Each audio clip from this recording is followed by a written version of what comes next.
sente Uma avalanche de... Eu fiquei impressionada, assim, como eu falei, eu saí do Rio de Janeiro, uma cidade grande, Sim. a criminalidade lá é bem alta, então eu esperava chegar numa cidade pequena e encontrar números bem menores. Obviamente que proporcionalmente falando, os números são realmente sim menores.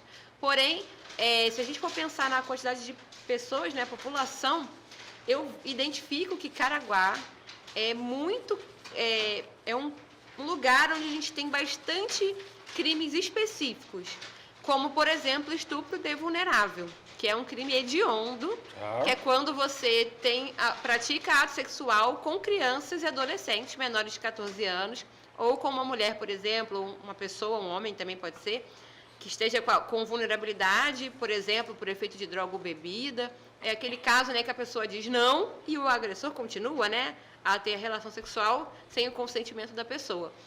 E então existe um número grande de casos aqui e isso acontece em alguns momentos do ano especificamente. Então eu fiquei realmente assustada porque, por exemplo, terça-feira passada, em menos de 1 hora, a gente fez 2 registros de estupro de vulnerável. Aqui, assim, né? A delegacia começou o boletim de ocorrência às 10, 11 horas da manhã, já tinham 2, né?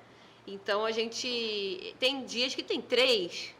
Um dia, 3 estupros, 3 crianças que foram estupradas. Normalmente é a família, alguém tipo a mãe vai lá fazer esse boletim, ou é mais pessoas que como eu posso dizer? Exemplo, o Cauê é vizinho lá, ele ficou sabendo, ouviu e normalmente é a família. Geralmente, como os agressores, em sua maioria, são os homens, então são pai, padrasto, tio, avô, pessoas que têm algum contato próximo com essa criança. É o tradicional nesse crime de estupro de vulnerável. Então, as crianças contam para algum parente próximo também. Geralmente, a mãe é o maior número. Depois, é para o seu cuidador, que pode ser, por exemplo, a avó, né, uma babá, enfim, é uma pessoa mais próxima. Acontece também deles falarem na escola, e a escola comunica a gente também. Mas, assim, a número 1 né, é a mãe que vai lá registrar. E acontece muito isso, né? De ser pessoas da própria família, na maioria das vezes. Na maioria das vezes, sim.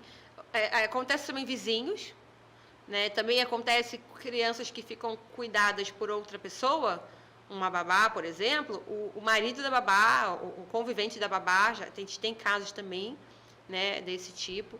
Mas a maioria dos casos, assim, a maioria esmagadora, são pessoas bem próximas. Pai, padrasto, avô, tios, né, que são os maiores agressores. Nossa, aí. é o fim do mundo. E você vê, né? É algo que, assim, pra mim é surpreendente saber que aqui, porque você não escuta, né, muito falar disso e tal. A gente tá falando porque estamos entrando nesse tema, tudo. Mas, você ter de 2 a 3 estupros por dia de vulnerável, né? Boletins, assim, é muita coisa, eu acho. Pra caramba. É muita coisa.